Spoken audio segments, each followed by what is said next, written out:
Le premier sujet a pour titre croissance économique. Les États-Unis séduits par les performances réalisées sous la dirigeance du président Alassane Dramane Ouattara. La Côte d'Ivoire se porte bien sous Alassane Ouattara. C'est ce que soutiennent les États-Unis à la suite des organisations de la finance internationale. C'était à l'occasion de l'audience accordée par le chef de l'État le mardi 31 janvier 2023 à l'ambassadeur des États-Unis en Côte d'Ivoire, Richard Kate Bell. Les performances économiques de la Côte d'Ivoire ne laissent aucun regard extérieur indifférent. Bien que les organisations et organismes financiers internationaux comme la Banque mondiale et le FMI aient souvent salué la bonne santé économique du pays, les opposants n'ont de cesse de trouver à redire. Pourtant, la première puissance économique mondiale, c'est-à-dire les États-Unis, admettent aujourd'hui que la Côte d'Ivoire a réalisé de réelles performances depuis l'arrivée au pouvoir d'Alassane Ouattara. C'est en tout cas ce qu'a confié l'ambassadeur américain Richard Kate Bell à l'issue de l'audience que lui a accordée le président de la République au moment où s'achève sa mission en Côte d'Ivoire. Je voudrais féliciter Monsieur le Président de la République et l'ensemble du peuple ivoirien pour les progrès que votre pays est en train de réaliser au moment où tous vos voisins ont de sérieux problèmes et où le monde entier fait face à de multiples défis, a soutenu le diplomate américain, reconnaissant ainsi le bond qualitatif que l'économiste Alassane Ouattara a fait faire à la Côte d'Ivoire depuis qu'il est aux commandes de l'État. Le diplomate américain a ajouté qu'à son arrivée à Abidjan en 2019, la Côte d'Ivoire impressionnait déjà. Pour lui, les performances sont le résultat du choix fait par la Côte d'Ivoire d'adopter l'économie libérale. C'est vrai qu'il y a des approches qui marchent mieux que d'autres. L'économie libérale a produit le plus grand niveau de prospérité que le monde n'ait jamais connu, a analysé l'ambassadeur Richard Bell.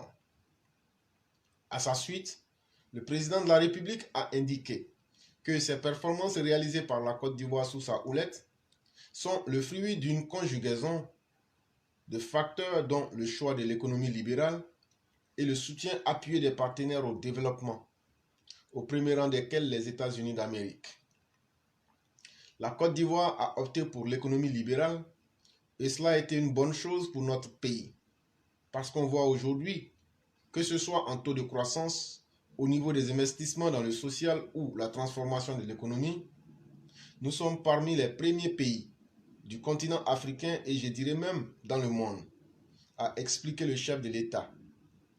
L'autre point mentionné par le président de la République, c'est l'appui important apporté par les États-Unis au développement de la Côte d'Ivoire. Les États-Unis nous ont apporté leur soutien, que ce soit dans le domaine de la santé, également avec le MCC, le Millennium Challenge Corporation. Nous avons reçu des sommes importantes pour le développement et la restructuration de notre pays, a-t-il révélé. Les États-Unis sont un partenaire important, je dirais même essentiel pour la Côte d'Ivoire, a-t-il insisté. L'article que nous venons de lire a été tiré de l'avenir.ci.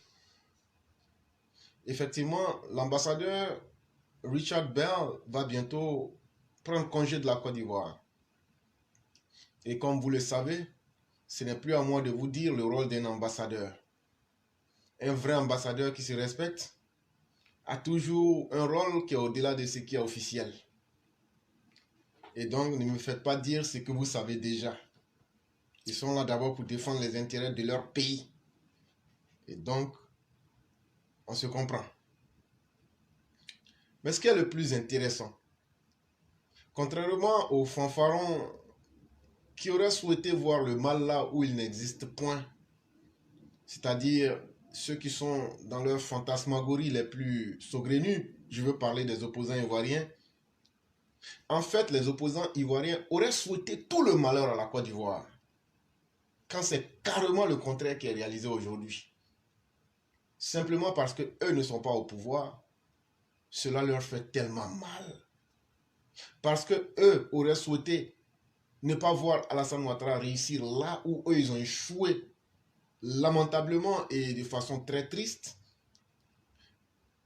Pour se consoler donc, les opposants n'ont autre chose qu'à dire: tout va mal en Côte d'Ivoire, on ne mange pas goudron, on ne mange pas université. De toute façon, ce n'est pas ce qui nous intéresse. Ce qui nous intéresse, c'est la réconciliation. Mais votre réconciliation est un concept vide, est un concept fondé sur l'hypocrisie pure et simple. C'est un concept de marché de dupes. C'est un concept hybride et un concept même que je dirais abattardi. Parce que pour vous, cette soi-disant réconciliation qui n'a jamais existé et qui n'existera jamais, c'est qu'on vous fasse plaisir. Je parle des opposants ivoiriens. C'est qu'on coupe la tête d'Alassane Ouattara, qu'on mette ça dans un plateau et qu'on vienne maintenant nous la baisser devant vous. Mais vous n'aurez jamais cela aussi. Parce que de la même manière que vous détestez Alassane Ouattara, c'est comme ça que nous on l'aime.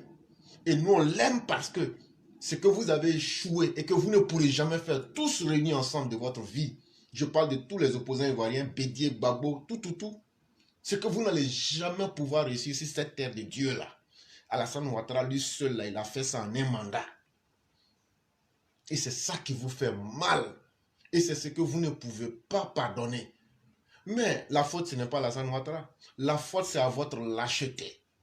La faute, c'est à votre médiocrité. La faute, c'est à votre incompétence.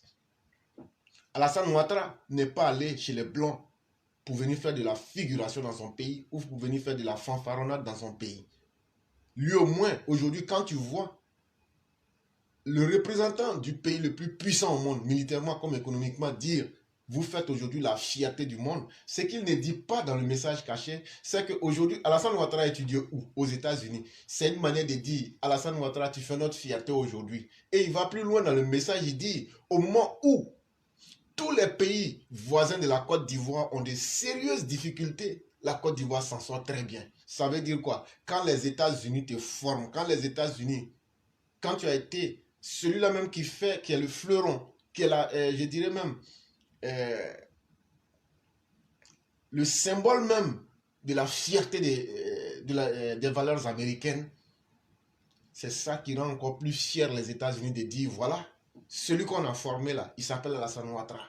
C'est chez nous, il a appris et il a suivi notre modèle. Voilà pourquoi l'ambassadeur parle du modèle libéral d'économie. Ce n'est pas un message simple, c'est pour dire qu'ils ne se sont pas trompés. Mais ils ne se sont pas trompés parce que Alassane Ouattara a su faire leur fierté à travers le monde. C'est ce qu'il est en train de dire comme ça. Et c'est très important qu'on retienne cela.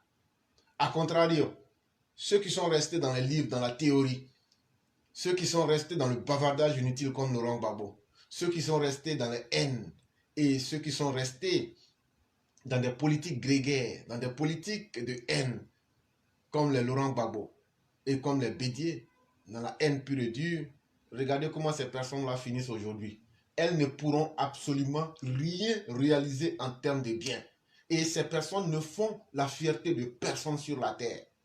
Même les partisans de Laurent Gbagbo et de Bédié savent qu'eux-mêmes ils ont honte de Bédié et de Laurent Gbagbo. Les partisans de Gbagbo et puis de Bédié là, eux-mêmes là ils ont honte de Bédié et puis Laurent Gbagbo tellement ils ne valent rien. Eux-mêmes ils disent ça, ils disent: nous on sait que nos gars là ils ne valent rien.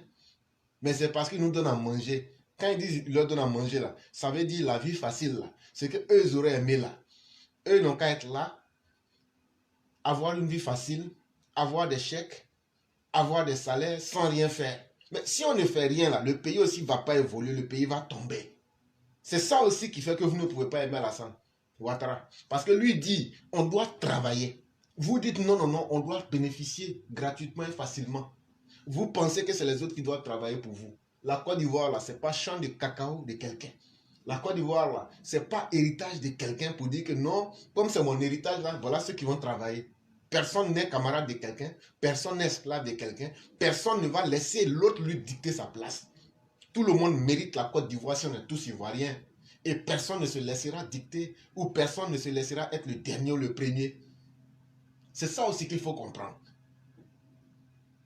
Parce qu'à force d'être incapable et inconséquent, ceux qui n'étaient même pas intéressés à faire de la politique, vous les avez aujourd'hui intéressés à faire de la politique. À force d'être dans vos méchancetés, vous avez forcé les gens qui n'aimaient même pas politique, qui ne comprenaient même pas politique là, vous les avez rendus intelligents aujourd'hui. Donc maintenant que ça produit l'effet contraire là, vous pensez qu'eux ils vont maintenant s'asseoir pour vous regarder. Et jamais de la vie, c'est fini comme ça.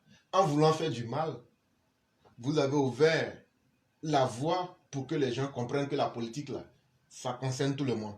On va tous faire ça aussi. Et on ne va plus vous laisser d'espace. C'est ça qui est important. Nous disons bravo au président Ouattara. Tout ne s'est pas parfait en Côte d'Ivoire, mais aujourd'hui, quand on voit que la Côte d'Ivoire est en paix, quand on voit que la Côte d'Ivoire est sécurisée vis-à-vis, comparativement aux pays comme le Burkina et le Mali qui sont victimes du terrorisme, quand on voit aujourd'hui la santé financière de la Côte d'Ivoire, il faut être un idiot de première classe pour venir dire que tout va mal. Il faut être un idiot de première classe pour venir dire que le développement, c'est Abidjan seulement, comme disait un certain Laurent Gbagbo. Il faut être un clown, un plouc, pour venir dire que non, non, non, que l'argent ne circule pas. L'argent qui ne circule pas, c'est l'argent volé. C'est l'argent de la facilité.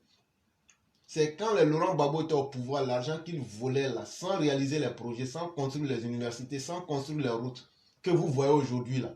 C'est cet argent-là qui circulait entre un groupuscule d'individus. Ça ne circulait pas entre les Ivoiriens. Et pour eux, c'est ça la vraie vie. C'est-à-dire que sur les 30 ou 28 millions d'Ivoiriens, là, quand eux prennent l'argent, ils volent l'argent des Ivoiriens, ils empêchent le destin des Ivoiriens d'évoluer vers le progrès, et que eux là, ils peuvent se permettre n'importe quoi avec ces sommes-là. Pour eux, c'est là que le pays va bien. Et c'est un mauvais modèle qui fait honte à l'humanité même. Et ça, il faut le dire à nos opposants. Si Alassane Ouattara vous bat, c'est parce que ce qu'il a appris, il a conscience de cela et il le met en pratique. Et ceux qui l'ont formé viennent lui dire, vraiment, tu as appris et tu as bien appris et nous ne nous sommes pas trompés. Pourquoi vous, Laurent Gbagbo, Bédié et autres, qui ont aussi fréquenté en France, aux États-Unis, pourquoi au moment de Laurent Gbagbo, les Français qui ont formé Laurent Gbagbo et de surcroît les socialistes disent que vraiment Laurent Gbagbo était infréquentable, tellement il ne vaut rien. Henri Konan Bédié même, lui, en son temps, lui, il était devenu un autre phénomène social très honteux.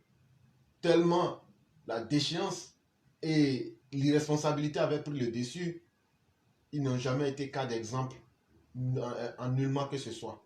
Et voilà la réalité de la Côte d'Ivoire. Choisissons les bons exemples. On n'a pas demandé l'amour de quelqu'un. Alassane Ouattara, nous ne sommes pas amoureux de lui pour lui dire, bon, demain on va se marier. C'est le travail qu'il peut faire pour nous. Le travail qu'il peut laisser aux générations futures, là. C'est ça qui nous intéresse.